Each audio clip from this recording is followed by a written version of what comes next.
Hello, and welcome to my second podcast, a two-part series of Chapter 1, which today I'll be reading the first part of. This is the dissertation form of my Doctor of Philosophy and Metaphysics and essentially the rough draft of my upcoming book, Manifest M5, or M to the Fifth Power, exploring modalities of mind, music, mudras, mantras, and movement. You can read it as released at manifestm5.com and also find my author's page at jacovapenn.com and my blog about the experience at iamgoddessawakened.com. Chapter 1, Part 1, The Foundation. The peer-reviewed article, Review of Controlled Research on the Transcendental Meditation Program and Cardiovascular Disease, Risk Factors, Morbidity, and Mortality, by Kenneth Walton, Robert Schneider, Sanford Niddish, published in the National Institute of Health's U.S. National Library of Medicine, focuses on summarizing the effects on cardiovascular disease, or CVD, using the Transcendental Meditation, or TM, technique, for its wide range of research due to the popularity of its use in the Western world.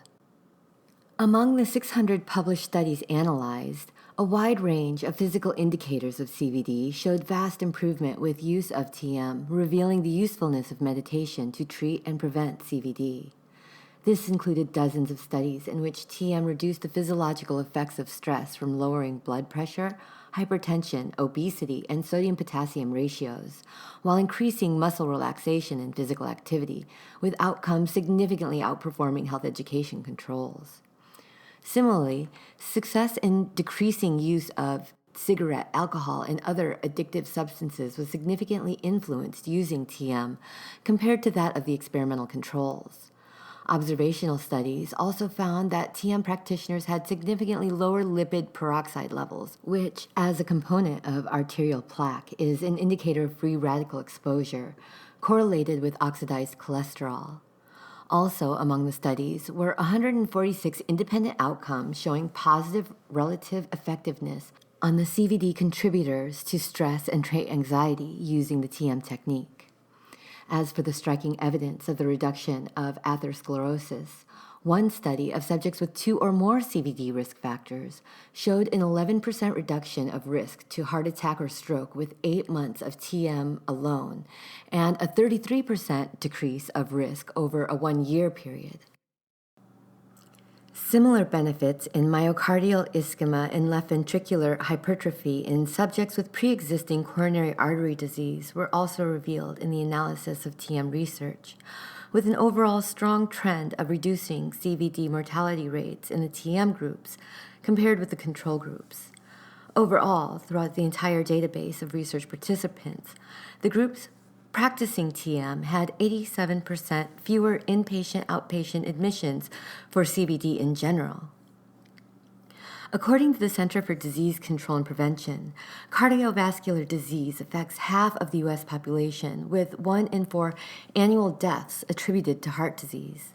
For the sake of our hearts alone, the choice to practice meditation could potentially improve those statistics greatly. Another research article, Probing the Effects of Conscious Awareness, Meditation and Neuroscience from Basic Research to Clinical Practice, published in Integrative Clinical Psychology, Psychiatry, and Behavioral Medicine, Perspectives, Practices, and Research by Claire Brabosch, Stephanie Hahasia, and Arnaud Delorme, also reveals the effects of meditation improving quality of life. Among the findings was a positive correlation between meditation and thickening in the cortex of the brain, inducing cortical areas known to increase sensory awareness of the body. In connection with the immune system, daily meditation practice has been shown to raise the antibody response to flu shots, and in HIV patients to increase activity of lymphocyte T and the natural production of other protective cells. Deep breathing associated with meditation has also been linked to improved regulation of the autonomic nervous system. In association with aging, neuronal decay, decline in cortical thickness, and decrease in the slow wave sleep period before REM was all reduced in meditators. Meanwhile, cognitive function was improved with the abundance of brain activation correlating with the level of experience of the meditator. Emotional regulation also improved with meditation practice and was linked to a suppression of dissociative orders. In other experiments of consciousness affecting health, a healing technique developed by Dr. William Bengston acknowledges information transfer, opposed to energy transfer, as the vehicle of healing performed by the consciousness. The basis of the method is a trained technique he labels as image cycling. This method entails creating conscious mental images of a desired end goal as if they had already occurred, in detail and in a series of multiple pictures, as they are cycled through the mind in a fast-paced and repeated over an extended period of time. Bengston's publication, The Effect of the Laying On of Hands on Transplanted Breast Cancer in Mice, documents laboratory studies in which 67 female mice in total were all induced to develop breast cancer with the injection of a standard mammary adenocarcinoma, which produced a non-metastatic, palpable, and visible tumor. A historical consensus of the known effects of reaction in mice to this agent is 100% fatality between 14 to 27 days after injection. Over multiple experiments, a statistically significant number of mice, given the healing technique, had their tumors grow, blacken, then implode, followed by a healing of the wound where the ulcer had been, even demonstrating not just remission, but a complete disappearance of the cancer from their system. Some of the mice went on to living out their natural life cycle, not only completely recovered from the treatment, but also to have apparently developed resistance or immunity to attempts at re-injecting the mice again, with no following tumor response or cancer reproduction detected. In a further analysis of the infected tissue, the mice that had experienced their ulceration go through the process of the area healing over displayed no viable adenocarcinoma cells and were completely cancer-free. Honing in on the specifics of the results, half of the mice were given the healing technique, while some in the control group were sent to a separate laboratory on site of the experiments, and others sent to a laboratory in a completely separate city. Of those sent to a different city, all of the mice died from the injection on or before the 27-day expectancy, with a 0% remission rate. The mice that had been on site in a separate laboratory experienced a 69.2% remission rate, though some of the trained healers reported sympathy for the mice, including them in their mental exercise. Of the mice that were directly included in the healing practice, an overall 87.9% remission rate was reported. The methods also seem to eliminate belief as a factor in using such healing successfully, as the researchers specifically chose candidates that were skeptical that such healing capabilities existed, choosing to train healers that did not believe in the possibility of such phenomena. As unsettling as it may be to put living beings through such trials, it does offer some empirical evidence that is not subjective, as human experience in subjects of such experiments might be. In this case, considering that mice, through their lack of ability to believe, helps rule out the placebo effect. Also, training healers that were identified as skeptical to the methods shows actual results that can be separate from interpreting the finding through the power or desire of belief. This is among numerous contemporary research projects beginning to look for and find physiological changes associated with the act of meditating. Beyond improvements to the physical organism, engaging in meditation practice appears to be a vehicle of harnessing the law of physics to transform the physical world with thought activity. The Tao of Physics, an exploration of the parallels between modern physics and Eastern mysticism by Fritjof Capra, investigates the parallels between physicists and mystics and the reluctance of science to acknowledge these intersections. Through his life work in physics, ecology, business, and politics, Capra arrived at a foundational philosophy that everything we experience is of living systems, from people in the natural world to economic systems and social structures, conceding that an awareness of connection with an encompassing all becomes evident through the mystical scientific approach or metaphysics. While studying theories of mathematics, graphs, and diagrams as a physicist, he had an epiphany on a beach one day as he acknowledged the vibrational particles of atoms and molecules dancing in the water, the sand, the cosmic rays of the sun, and everything around him.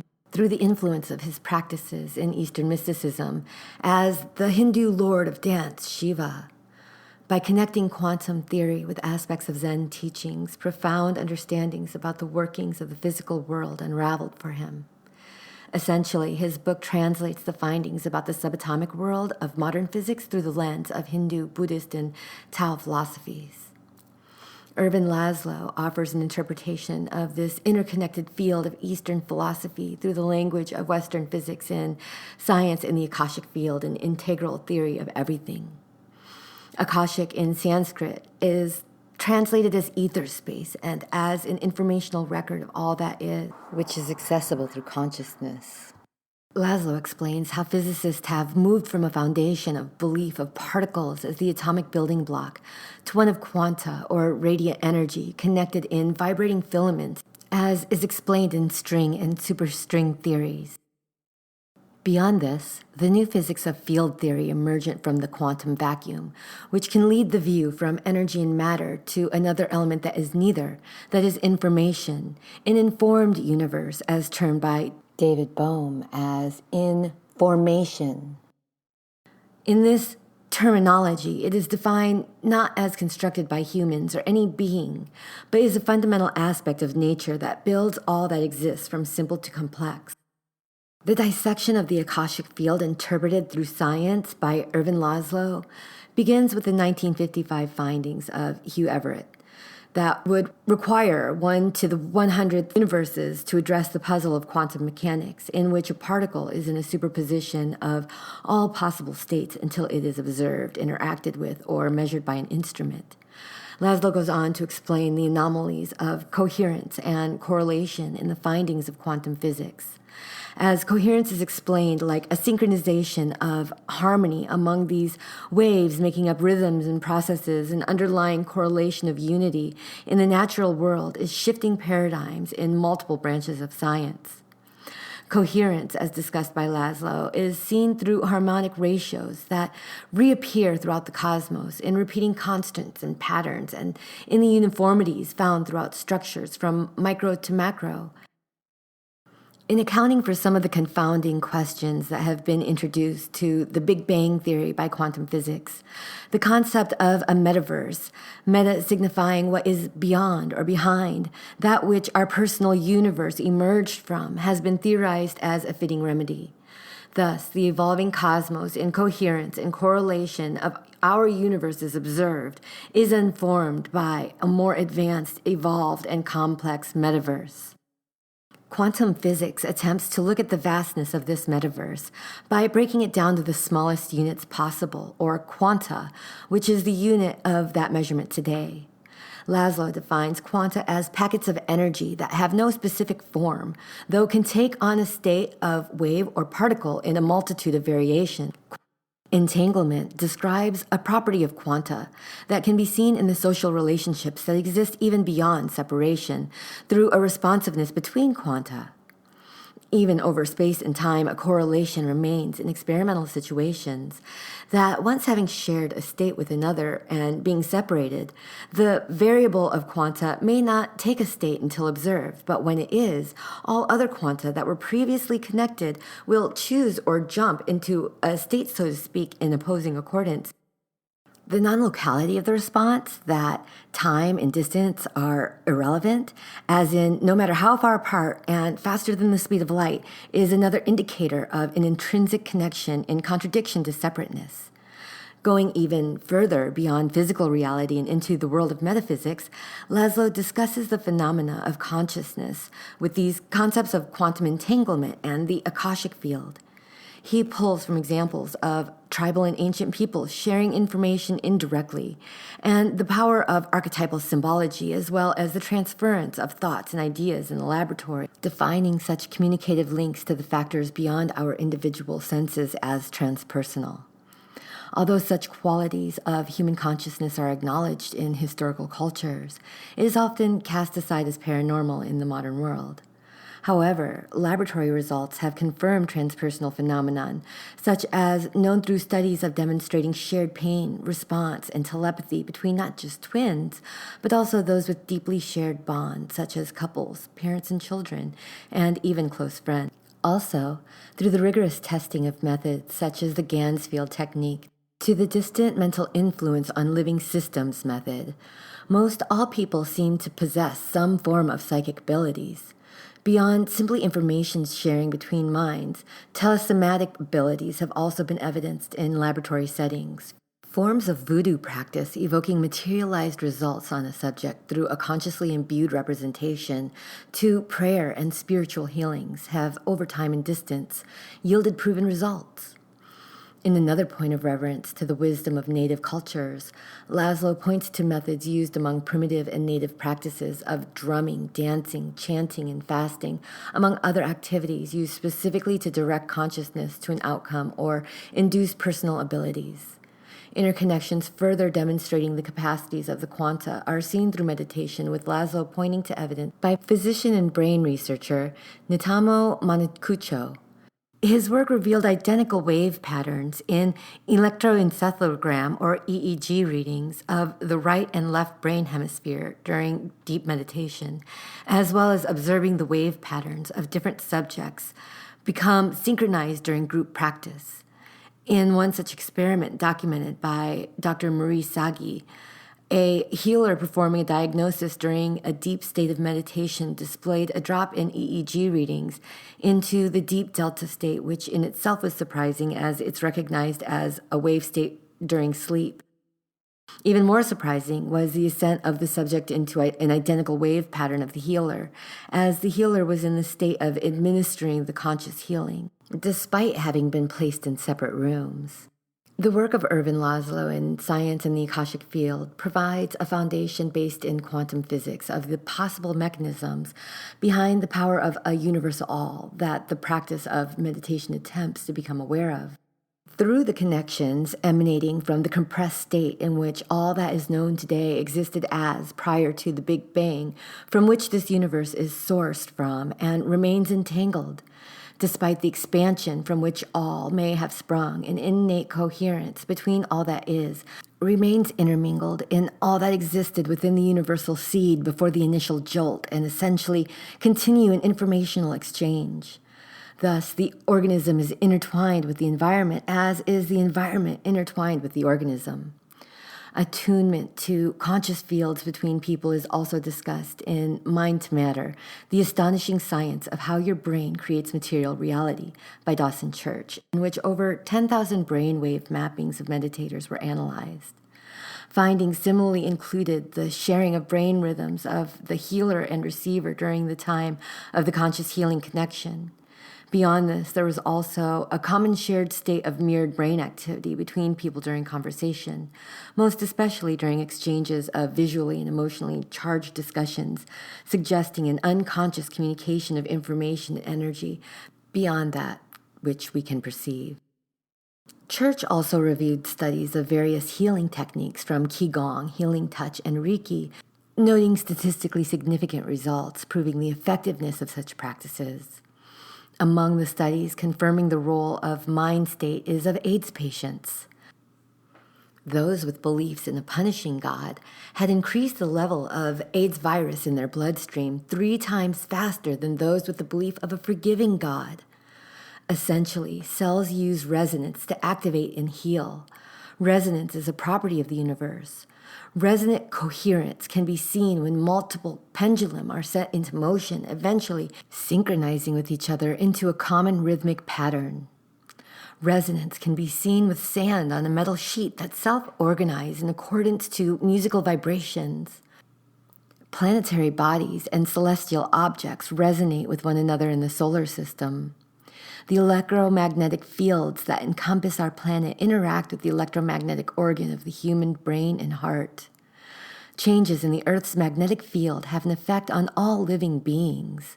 When resonance fluctuates throughout the universe, there is organization from micro to the macro. Lipton's examples of phenomena of the quanta revealing itself in the physical world and discussion of resonance is supportive of the power of belief exercised by the consciousness to produce real-world responses and further show patterns of such elemental qualities throughout the natural world.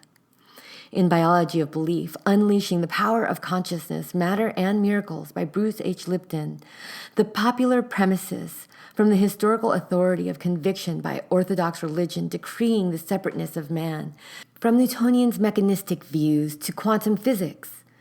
In this view, a graduation of thought from one of mechanical clockwork operations of living function into one based on the building blocks of energy is laid out. He points out that French biologist Jean-Baptiste Lamarck's earlier theories of evolution are increasingly being reconsidered over Darwinian theories based on survival of the fittest individuals, in light of the role of cooperation opposed to competition in the natural world. Though he was ridiculed more than 50 years before Charles Darwin, the element of cooperation over competition is more aligned with the views that contemporary cell biologists have about the adaptation of immune systems to the environment.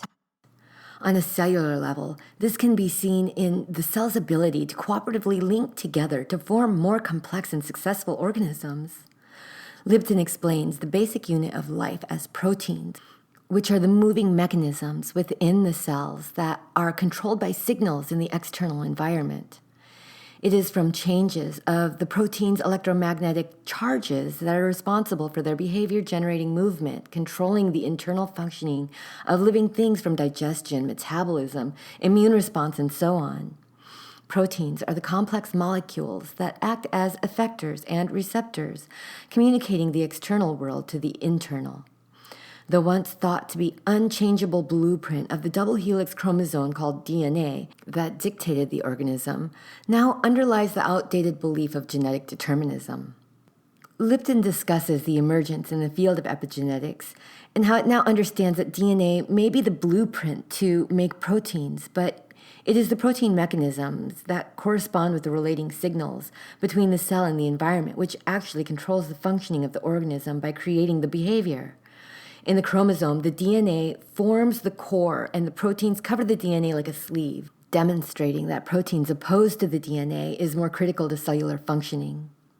It is observed that when a cell is stripped of the DNA, it is still capable of functioning. The cell eventually dies, as new proteins cannot be created without it.